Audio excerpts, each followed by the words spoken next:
Good morning. Make yourselves comfortable. Have some tea.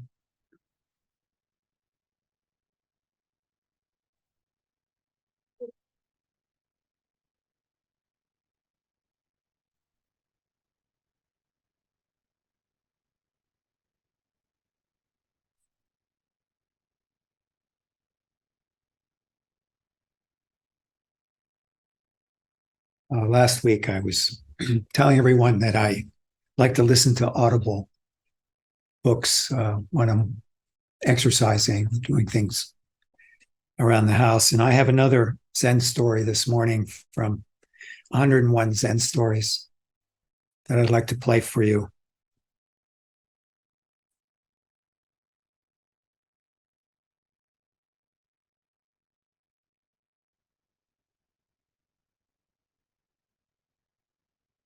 The subjugation of a ghost. A young wife fell sick and was about to die.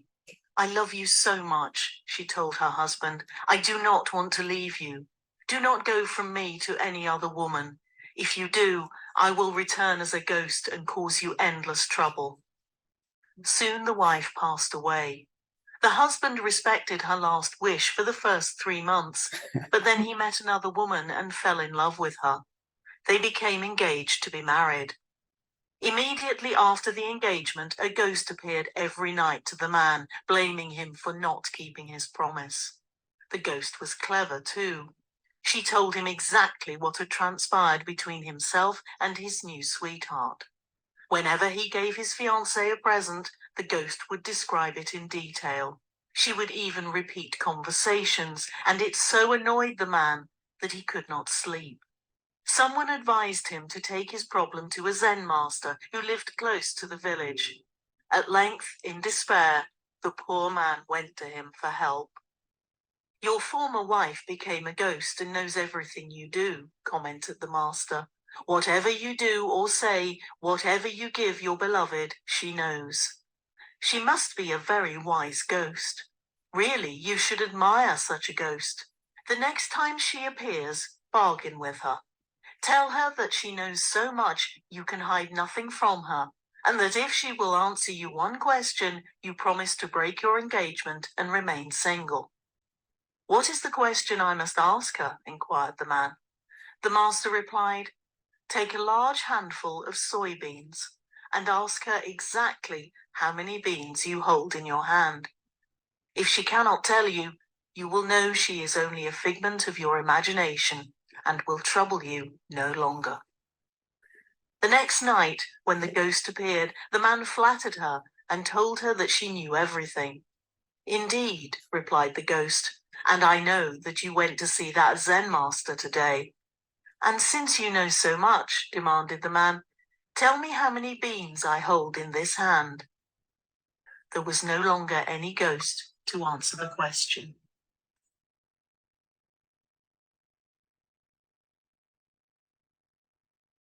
So, did the ghosts teach him by appearing or by disappearing? Both. And what about the handful of soybeans?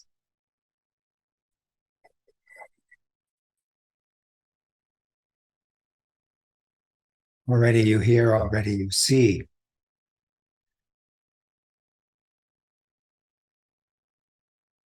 So Zen is not about running away from your deluded views. It's about understanding them and letting them go. So when we sit and we count our breath, or we watch our breath, are we counting soybeans?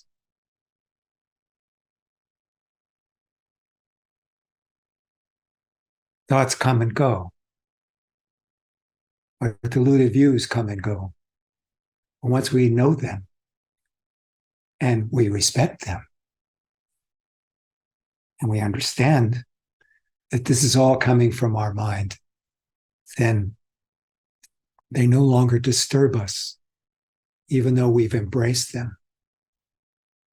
So in Zen, we don't run away from anything. We embrace everything because there isn't anything else.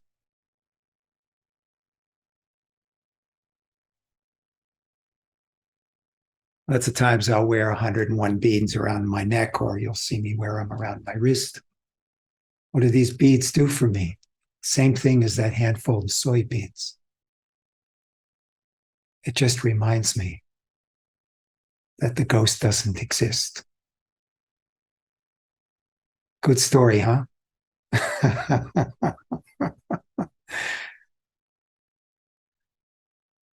So often these stories are sort of esoteric and kind of way out there in the realm of, you know, Buddhist ideologies. But this is dealing with life and death and right here, right now, desire, nature, all of it. You see, it's perfect. When I first heard it, I laughed really loud. It was so funny. So I'm really glad to see everybody today.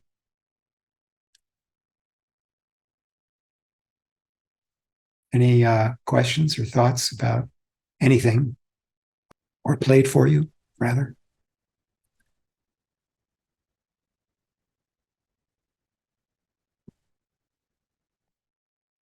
So when you're at a crossroads in your life, right, you have choices that have to be made. How do you know which way to go without making something of it, if that makes sense? Yeah. So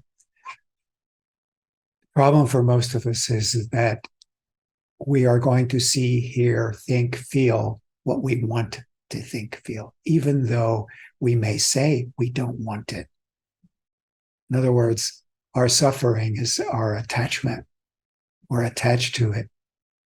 So our karma repeats itself and continues because we constantly create it again and again and again with this belief system that we have. So we talk about con artists. Who's the con artist? Actually, just carry around a little handful of soybeans, right? You're going to see what you want to see. Question it.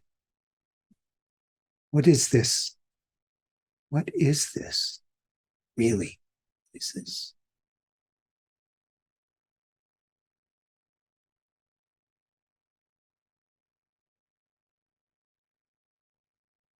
Even when we avoid something we don't want or don't like, it's still an attachment, you see. It's still grasping. It's just the opposite. Is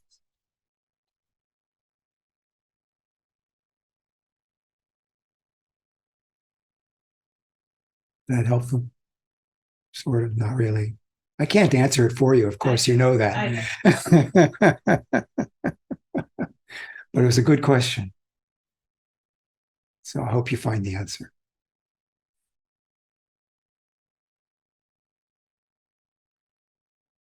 The other thing about it, I'll just say, is that crossroads are just crossroads. There's always going to be one. It's not right or wrong, actually. It's always what you do with what you have that matters, not what you're presented with. It's what you do with it.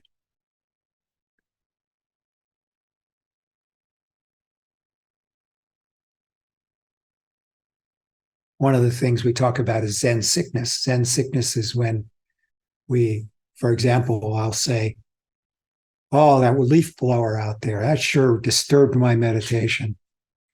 Damn, now I couldn't, be at peace. Instead, I had to listen to that idiot out there blowing those leaves. Was that a ghost or not? So last week I said something about the cicadas. I said, the cicadas, they make my meditation feel like I'm all part of nature. This morning I said, the leaf blower stopped. Now I can feel like I'm part of nature again.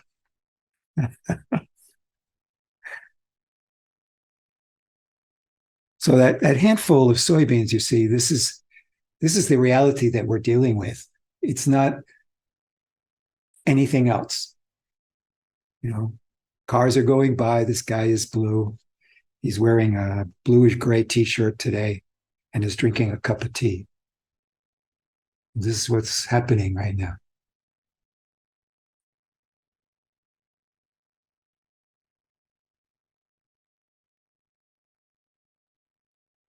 I like the concept of the crossroads. It's a new direction being formed every moment. You know? And I think that one of the freeing things about being at a crossroads where we put pressure on ourselves for what to do, what we believe we're responsible for, and you know, all the plates that we spin. Really, it's you know, all we can do is run the experiment. And I think that this falls back on my faith argument. I feel like even just being in a moment is a kind of a form of faith, of allowing things to be what they are. Yes. Without saying what it should be or trying to control it. That in itself is our challenge. And when, you know, like you said, when it comes to whether or not we're actually making a decision at a crossroads, we're always there at the crossroads. That's a good point. And the value we attach to what we think it should be makes the crossroads bigger. Yeah. Yeah. Sometimes it's referred to the storm in the teacup. Yeah. Trusting oneself, having faith.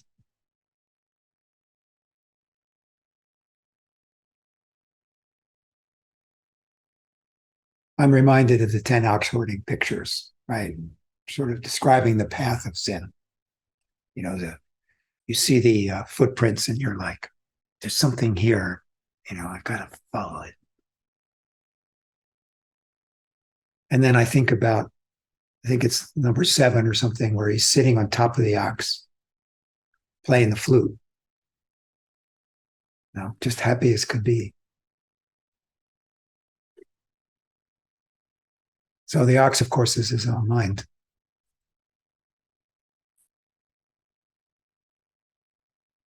And then there's the point where you forget the ox. There's no more ox. And there's no more flute or playing the flute. There's no decisions to be made at that point. It's just, that's ultimate faith. That's like wisdom mind. That's paramita, the perfection of wisdom. At some point, we'll get it. And you have to have faith in that. And you also have to recognize where you've been and where you are and the difference and how it has all contributed.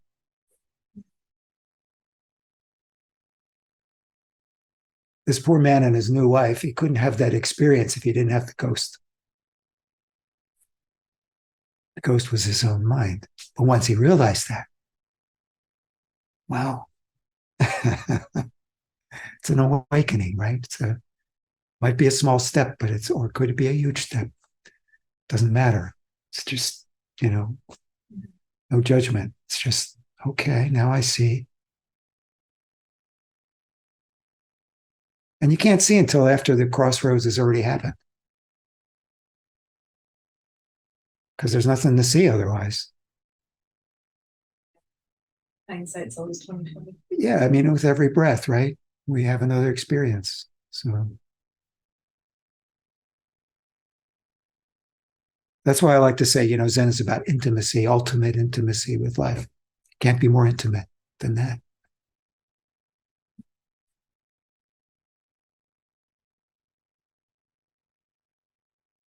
But definitely, it's what's interesting. So. Yeah, so our mind never stops wandering around. I know that. Yeah. Especially in mine. Yeah. So the interesting thing we do in our practice, and we call it a practice because we're doing something to keep us focused and centered.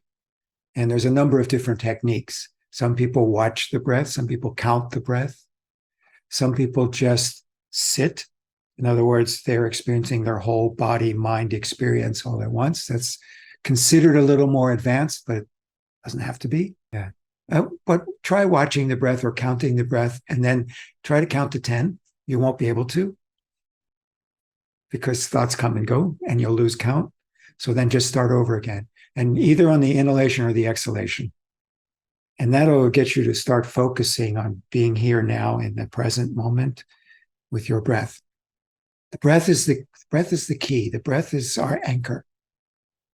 Even when you're out there in the world and something is disturbing, if you come to the breath and just watch the breath, it makes a difference. Tell me about what's happening with you these days. Where are you? Are you staying here? Boy, I went through a lot of crossroads this morning. Okay. Yeah, when I turned off Google Maps, then I got to show up at a lot of crossroads and make decisions and take all the red lights that I got on the way through. That was pretty good.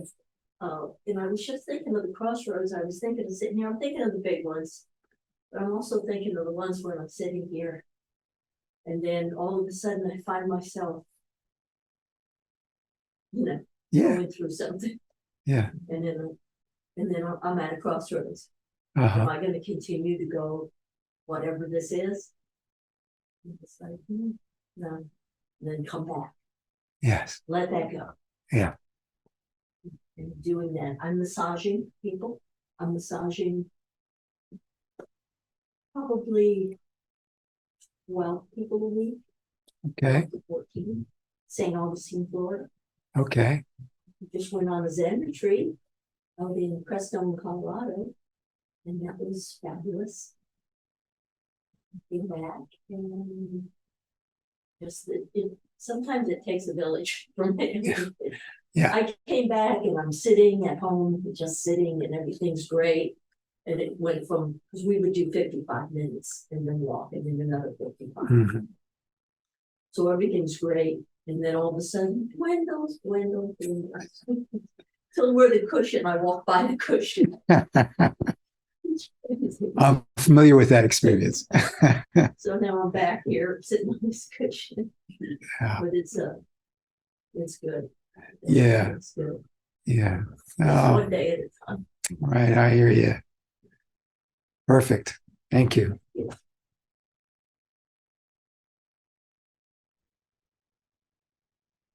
Okay. So I think that's it for today. Thank you for joining me. Yeah.